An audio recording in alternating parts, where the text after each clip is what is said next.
Hello everybody, welcome to high priestess 7777। कैसे हैं आप सब लोग। मैं आ गई हूँ एक और फ्रेश रीडिंग के साथ। और आज की रीडिंग में हम चेक करेंगे कि who is missing you and why. कौन है जो आपको मिस कर रहा है और क्यों।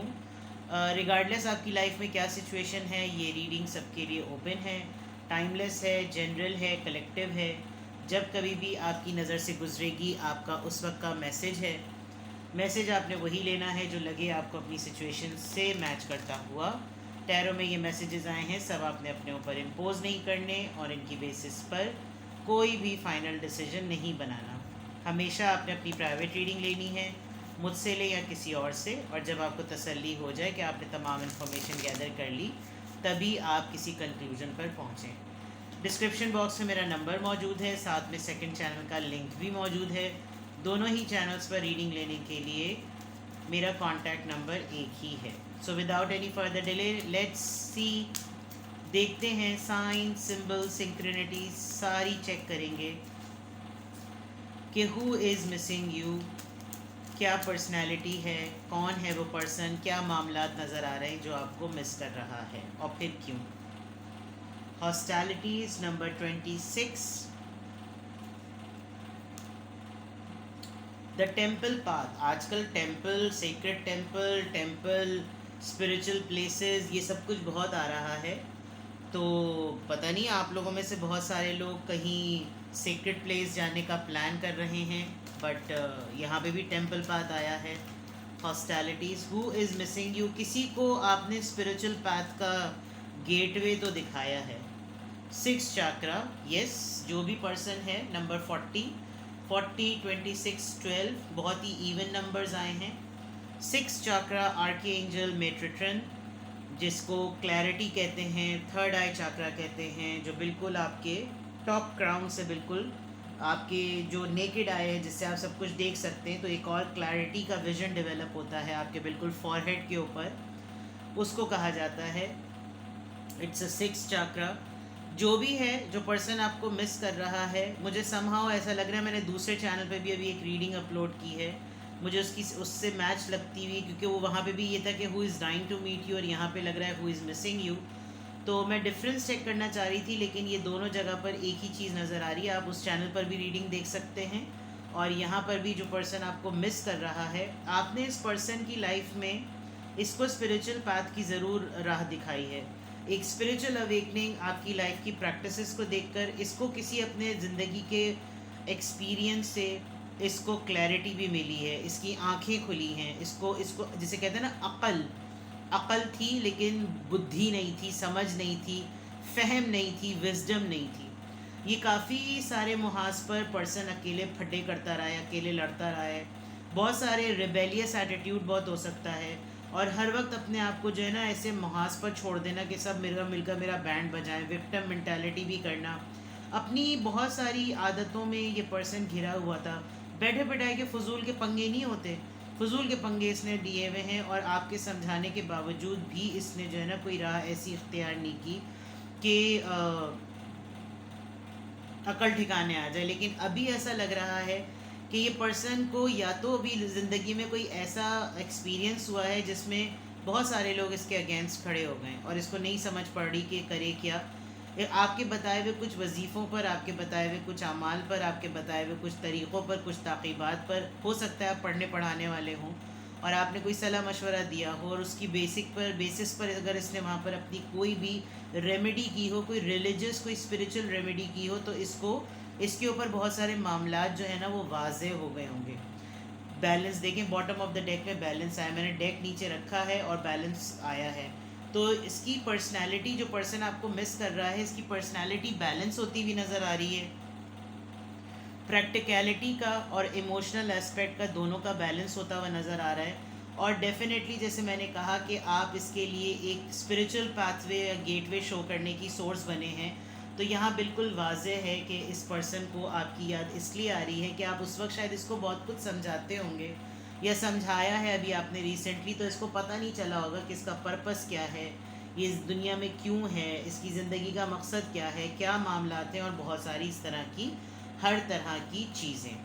ठीक है, तो यहाँ पर तो बिल्कुल ऐसा नज़र आ रहा है। ये पर्सन शुरू ही से बहुत सारी चीज़ों को ऑब्ज़र्व करना, उनको सिर्फ ऑब्ज़र्व उस हद तक कि चीज़ें सामने हैं, टेंजिबल फॉर्म में है तो नज़र आना।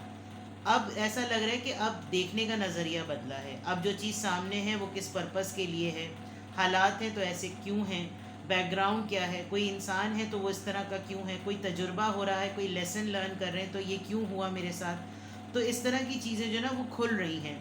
बहुत सारे ऐसे लोगों से लड़ाइयाँ, फसाद, अपने आप को विक्टिम पोर्ट्रे करना या विक्टिम मेंटालिटी में आ जाना, इसको अब समझ में आ रहा है कि मेरे साथ ये ज़िंदगी के एक्सपीरियंसेस क्यों होते थे, मेरे साथ ये सिचुएशन हुई तो क्यों हुई थी। और आपने बहुत सारी जगहों पर इसको सपोर्ट किया इन टर्म्स ऑफ कंपैरिजन करते हैं ना, कि जैसे भाई तुम अपनी ज़िंदगी में इतनी महरूमियाँ और हर वक्त जो है वो नाशुक्री की बातें करो, तुम मुझको देखो, तुम ये देखो कि तस्वीर का दूसरा रुख क्या है। तुम अगर अपनी सारी फैसिलिटीज़ के होते हुए भी तुम्हें कंप्लेनिंग अगर एटीट्यूड है तो अपने से कमतर लोगों को देखो। कुछ आपने इस तरह का कुछ डिस्कशन किया है और इस पर्सन को आपकी इस तरह की तमाम बातें, वो सारी बातें जो है ना वो याद आ रही हैं। ये पर्सन आपको बहुत सारे डूज़ एंड डोंट्स में भी पर्सन आपको मिस करता है कि कोई होता था मेरे साथ या कोई है, वो है मेरे साथ, वो मुझको गलत करने पर रोकती है, टोकता है, कुछ भी ऐसी बात, वो मुझे अच्छी चीज़ें करने के लिए मोटिवेट करती है या करता है, कुछ इस तरह का मामला। और ख़ुद भी एक बैलेंस पर्सन है, कभी भी गलत काम पर प्रोवोक नहीं करते कि नहीं चलो अच्छा है कर लो, अच्छा है इसका नुकसान हो। अगर कुछ गलत लग रहा है तो उस पर गाइड करना, जस्ट लाइक अ मदर और अ पेरेंट यू नो। तो ये पर्सन है, इसकी छोटी छोटी सी भी चीज़ें अगर मैं देखूं तो बहुत सारे मुहाज पढ़ना इसने अपने आप को, और बिल्कुल ऐसी प्रॉब्लम्स में अपने आप को घिरना जैसे आबैल मुझे मार, फजूल के पंगे, यानी कि जो मामला ज़िंदगी के नहीं भी हैं, जिन जिन तारों को छेड़ना भी नहीं चाहिए, उनको भी बिला वजह में छेड़ा हुआ है कि हाँ चलो ठीक है, अगर हो रहा है तो होने दो। ये इस तरह की कुछ चीज़ें जो है ना की हुई हैं। तो अब अगर बहुत सारी ऐसी गिराएँ खुली हैं जिनमें ना लेना था, ना कोई लेना देना नहीं था, कुछ काउंट ही नहीं था, बिला वजह में फजूल की अपनी पड़ी लकड़ी उठाने वाली हरकत कर दी। तो अब इसको समझ में आ रहा है कि यार पढ़ाई फड्डे में टांग नहीं अड़ानी चाहिए, और यहाँ से ये चीज़ क्लियर लग रही है। अपने आप को कॉर्नर कर लेने का मतलब ये नहीं होता कि आप किसी की फ़िक्र नहीं करते, लेकिन कुछ लोग आपको अपनी फैमिली का या अपना पर्सनल लाइफ का पार्ट नहीं बनाना चाह रहे, तो आप उनको अगर गाइड करते हैं कि यार तुम भी ज़रा रिज़र्व रहो, ज़रा कायदे में रहो, तो कुछ लोगों को ये बात बुरी लग जाती है। तो यहाँ पर ऐसा लग रहा है कि आपने समझाया है और अब कोई ऐसा लेसन ज़रूर मिला है जिसमें अक्ल जो है ना वो ठिकाने आ गई है इनकी। चले यहाँ तक तो ये पता चला कि हु इज़ मिसिंग यू। अब लिटरली टैरो से देखते हैं और यहाँ से clearly personality trait, sign, symbol सब पता चलेंगे कि हु इज़ मिसिंग यू। ठीक है, द हर्मिट देख लीजिए जनाब, सबसे पहला कार्ड ही हर्मिट का आ गया, यानी कि कोई नॉलेजेबल बात। अपनी आइसोलेशन में जब ये पर्सन रहा है, जब बिल्कुल निहत्ता, अकेला, तन्हा ये पर्सन रहा है, तो अब इसको एहसास होता है, इसको एक रिफ्लेक्टिव टाइम अपना बहुत ज़्यादा मिल रहा है। इसके बाद का कार्ड हाई प्रीस्टेस, अगेन बहुत नॉलेज गेन कर ली है, अपनी इंफॉर्मेशन में बहुत इजाफा किया है, एक रैंडम बकबक करना और एक ऑब्जर्वेशन का एनालिसिस करना। एक चीज़ नज़र तो आ गई, अब उसका डीप एनालिसिस करना, ये हुआ, ये फिलोसफिकल माइंड जिसको कहते हैं विद द हाई प्रीस्टेस। ये जो भी पर्सन है, इसका प्रोफेशन टैरो रीडिंग से रिलेटेड हो सकता है, या आपने इसको कोई बुक रेकमेंड की थी पढ़ने के लिए, इसने वो किताब पढ़ी है, एक्सप्लोर किया है, आपने कोई ऐसी रीज़न इसको ज़रूर दी है जिससे ये अपनी पर्सनैलिटी को समझ सके कि ये किस तरह का इंसान है। हर्मिट के कार्ड में भी आप देखें वो बुक रीडिंग कर रही है लड़की, और हाई प्रीस्टेस के कार्ड में अगर देखें तो वो लैपटॉप पे भी रिसर्च वर्क ही कर रही है। तो there is a big possibility कि आप किसी की लाइफ में एक ऐसी ड्राइविंग फोर्स बने हैं कि आपने इसको राह दिखाई है कि लाइफ जो है वो कैसे गुजारनी चाहिए, और अपने आप को एक्सप्लोर करो, अपने अपने वजूद को, अपने पर्पस को जानो कि क्यों हो इस दुनिया में। ये चीज़ नज़र आ रही है। Temperance third card, major arcana, Sagittarius. ये कोई सजिटेरियस हो सकता है, आपसे बहुत इंस्पायर है, आपको फॉलो करता है, आपको मिस बहुत ज़्यादा कर रहा है, या फिर आप सजिटेरियस हो सकते हैं। इन्होंने कोई जिम ज्वाइन कर लिया है, आप शायद जिमिंग करते होंगे, एक्सरसाइज कार्डियो करते होंगे, तो उस वक्त ही आपको मजाक उड़ाते होंगे कि वज़न तो कम हो नहीं रहा, और जो है क्या फ़ायदा अपने आप को इतना थकाने का। बहुत ज़्यादा बुली करना, जस्ट बिकॉज वो ख़ुद नहीं कर सकते तो आपको भी डिस्करेज करते होंगे। लेकिन अब लग रहा है कि इनको खुद एम्पैथी इनके ऊपर आ गई, इनको खुद उस शूज़ में जाकर अंदाज़ा हो रहा है कि आप उस वक्त किस स्ट्रगल से गुजर रहे थे, और अब इनको लिटरली ये ज़रूरत पड़ गई है कि ये भी अपने आप का ख्याल रखें। ये कोई जिम इंस्ट्रक्टर हो सकते हैं, ये योगा करवाते होंगे, कार्डियो करवाते होंगे, इनको जुम्बा करना बहुत पसंद होगा, या आजकल इनका कोई मेडिकल टेस्ट हुए होंगे जिसमें डॉक्टर ने हाईली इनको रेकमेंड किया होगा अपनी डाइट में बैलेंस लाएं, अपने रूटीन में बैलेंस लेकर आएँ। अच्छा, हर इमेज में ना चेहरा छुपा हुआ है, तो there is a big possibility कि ये आज इन्होंने अपने आप को कोई गोल सेटिंग दी होगी कि अब मैं अपने आप को 3 महीने बाद ही देखूंगी, अब मैं अपने आप को 2 महीने बाद देखूंगी, अब मैं अपने आप को 6 महीने बाद देखूंगी। तो अभी मैं जैसी भी लग रही हूँ, जैसा भी मेरा फिगर है, जो कुछ भी है, मैं ऐसे ही रहूँ। और इनको आपकी मोटिवेशनल बातें जो है ना वो याद आ रही हैं कि अपने आप को चैलेंज दो, अपने आप को पुश करो, इस तरह की चीज़ें। 9 ऑफ पेंटिकल्स, यस, मैंने कहा था। आप देखें वो कितना स्टाइलिश और ट्रेंडी हो रही है। या तो इसने बहुत ज़्यादा वेट रिड्यूस कर लिया है और अब इसको बहुत मज़ा आ रहा है कि अब ये जो भी चीज़ें ख़रीद रही है, जो भी चीज़ें परचेज़ कर रही है, शॉपिंग कर रही है, हर स्टाइल में, हर अटायर में जो है ये अपने आप को फिट एंड फील कर रही है। 9 ऑफ पेंटिकल्स की एनर्जी है। ये ट्रैवल, शॉपिंग, प्लेजर, घूमना फिरना, इसको सब वो चीज़ें बहुत अच्छी लग रही हैं। डिसीजन मेकिंग में बहुत पावर आई है, डिसीजन मेकिंग में बहुत क्लैरिटी आई है, फ़ैसला क्या करना चाहिए, किस वक्त करना चाहिए। जैसे हवा में पतंग उड़ाने लगती है, जैसे बच्ची पतंग उड़ा रही है, अब बिल्कुल अपने आप को लाइट फील करना, फ्री फील करना कि जैसे अब सब कुछ मेरे पास है, मेरे कंट्रोल में है, अब मैं जो चाहूँ मैं वैसे कर सकती हूँ, कुछ इस तरह। King of swords, rational, rationalist. मैंने बड़ी एक अच्छी जगह पे एक बात पढ़ी थी कि रैशनलिज्म जो है ना वो एक एटीट्यूड होता है, और वो एटीट्यूड सबसे ज़्यादा क्रिटिसिज्म बेयर करता है, क्योंकि एक तो रैशनलिस्ट पर्सन को ना बकबक करने की आदत नहीं होती। With the king of swords उसके पास टू द पॉइंट बात होती है, और उस टू द पॉइंट से वो बात को कहकर ख़त्म कर देता है। ऐसा लग रहा है कि जैसे जो आपको मिस कर रहा है ना, ये पर्सन कहीं दूर बैठा किसी स्ट्रैटेजी को, मूवमेंट प्लान बनाना, क्लैरिटी, और बिल्कुल दो टोक बात करना कि बस ये है, इस तरह से है, और इस तरीके से ये बिल्कुल फैक्ट है, और ये इसी तरीके से तमाम चीज़ें चलेंगी, और ये इसी तरीके से सब कुछ होगा। तो हो सकता है इसको कोई प्रमोशन मिली और इसको इसके लिए ये एक बड़ा मिराक्युलस सा मोमेंट हो सकता है अपने घर में अपने फादर से या अपने बड़े भाई के सामने इसने कोई स्टैंड लिया हो, इसने अपनी कोई बात कम्युनिकेट की हो कि बस अब मुझे ये करना है, because S of swords decision की क्लैरिटी का नंबर है, का कार्ड है, एंड किंग ऑफ सोर्ड्स उस डिसीजन को चलाने वाले पर्सन का कार्ड है। तो मे बी इन्होंने इस तरीके से अपने लिए, लाइफ के लिए, अपने लिए, ख़ुद के लिए कोई स्टैंड लिया है। अब इनको क्लैरिफाई करते हैं, who is missing you. Now let's check the whys that who is missing you and why. यहाँ पर हर्मिट का कार्ड क्यों आया है, please guide me.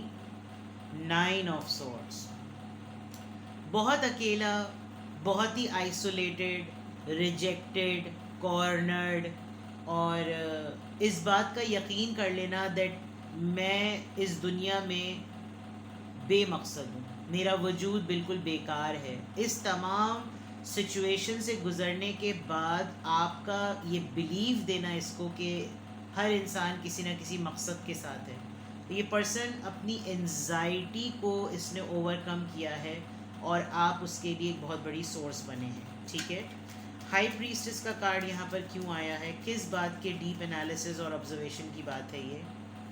Night of swords, इन्होंने अपने टेम्परामेंट पे बहुत रिफ्लेक्ट किया है।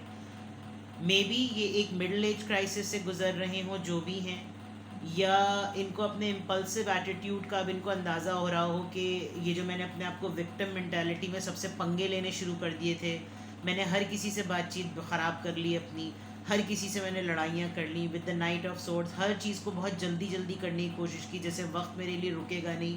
अब इनको एक पॉज, एक साइलेंस, और इस बात का बहुत शिद्दत से एहसास हो रहा है कि नो मैटर वॉट, आप एज में बड़े हैं या एज में छोटे हैं, आपकी बातें बहुत विजनरी रही हैं, और यहाँ पर ये एहसास इस पर्सन को हुआ है जो अपनी हाई प्रीस्टेस की एनर्जी में अभी अपने मिजाज को ना रिफ्लेक्ट कर रहा है। और आपने इसको शायद कभी कहा होगा कि तुम्हें अभी पता नहीं चल रहा, तुम्हें बाद में पता चलेगा, और वो बात यही है। टेम्परेंस का कार्ड यहाँ पर क्यों आया है, please clarify. S of wands, एक नई उमंग। टेम्परेंस से वैसे भी क्लियर हो रहा था कुछ नया करना, क्रिएटिविटी, इनोवेशन, अपने रेगुलर काम में ही कुछ नई जिद्दत लेकर आना। तो ये टेम्परेंस तो बिल्कुल उसको क्लियर, इसलिए आपको ये आपको शायद रोज़ाना ऑब्जर्व करता है ये पर्सन, और इसको लगता है कि आपके काम में बहुत वैरायटी है, आप बहुत मल्टीपल डायमेंशंस में काम करते हैं, और आपसे इसको एनर्जी मिलती होगी कि look at her, look at him. उसके पास रोज़ाना कोई ना कोई मकसद होता है सोचने के लिए, बात करने के लिए, कुछ करने के लिए। तो वाई नॉट बी लाइक हर और बी लाइक हिम। इसलिए भी ये पर्सन आपको मिस कर रहा है। 9 ऑफ पेंटिकल्स यहाँ पर क्यों आया है, 3 ऑफ सॉर्ड्स। इनका दिल टूटा हुआ था, अब हील हो गया है, और हील होने के बाद इनको ये एहसास हो रहा है कि आप कैसे हर्ट हुए होंगे। Simple is that. तो अब ये वो तमाम चीज़ें जो कभी आपने की होंगी, इनको अब समझ आ रहा होगा कि यार उस वक्त वो हमें कल्प्रिट लग रहा था, उस वक्त वो हमें कैरेक्टरलेस लग रहा था, लेकिन आज हमारा भी वही सब कुछ करने का दिल चाह रहा है जो हम उसको ऑब्जर्व कर रहे थे। तो इसका मतलब वो बिल्कुल अपनी जगह उस वक्त सही था। तो इस वजह से भी इनको आपकी याद आ रही है। एस ऑफ सोर्ड्स यहाँ पर क्यों आया है, द चैरियट। इन्होंने जिस डिसीजन को बनाया है, ये बहुत जल्दी से आपको ये डिसीजन अपना कम्युनिकेट करना चाहते हैं। They are desperately waiting for that moment, जब ये आपकी तरफ दौड़कर भागकर अपने एक्शन प्लान को आपसे शेयर कर लें। किंग ऑफ सोर्ड्स यहाँ पर क्यों आया है, किंग ऑफ सोर्ड्स यहाँ पर क्यों आया है, द लवर्स।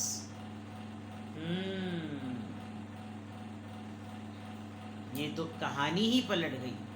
क्या ये वही हैं जिनकी तरफ से आप कोल्ड एटीट्यूड और डिटैचमेंट और बिल्कुल गार्डेड और क्लोज्ड ऑफ फीलिंग्स रखते हैं? ये पर्सन आपको बिल्कुल ऐसा एटीट्यूड देता है कि जैसे अब मुझे तुम्हारी परवाह नहीं है, लेकिन ये जो पर्सन आपको मिस कर रहा है, इसको आपने बिल्कुल इसी तरीके से संभाला है जैसे इस इमेज में इसने इसको संभाला हुआ है। तो बात तो पूरी रीडिंग करने के बाद यहाँ पर ख़त्म हो गई कि आपके इसके साथ मामलात कुछ और रहे हैं। ठीक है, तो who is missing you and why, कहानी पलट दी भाई रीडिंग ने तो। चलिए जनाब, जेमिनाई, कैंसेरियन, एक बात मुझे बड़ी खूबसूरत लगी इस रीडिंग में कि with the third I chakra, with the yin and yang and the temple path, ये बहुत स्ट्रॉन्ग कार्ड्स हैं। स्पिरिचुअलिटी की इस लैडर के टूवर्ड्स कार्ड है। और फिर आपकी रीडिंग में 1 2 3 4 5 major arcanas with the king of swords. तो जो बंदा आपको या बंदी आपको मिस कर रहे हैं ना, ये अपने रोल को ना समझ ही नहीं पाए कि ये क्या कुछ कर सकते थे और इन्होंने क्या कुछ किया है। इनका बहुत बड़ा लाइफ का पर्पस हो सकता था, इनको बहुत अरसे बाद जाकर अंदाज़ा हो रहा है। आपको शायद बहुत जल्दी वक्त का एहसास हो गया, हालात का एहसास हो गया, आपने बहुत जल्दी राह पकड़ ली, आपने बहुत जल्दी तजुर्बात कर लिए, आपने बहुत जल्दी अपनी अक्ल व फ़हम को आपने अपने ओपन कर लिया, इसलिए पर्सन आपको बहुत ज़्यादा मिस कर रहा है या कर रही है। तो अपना बेहद ख्याल रखिएगा। Bye bye.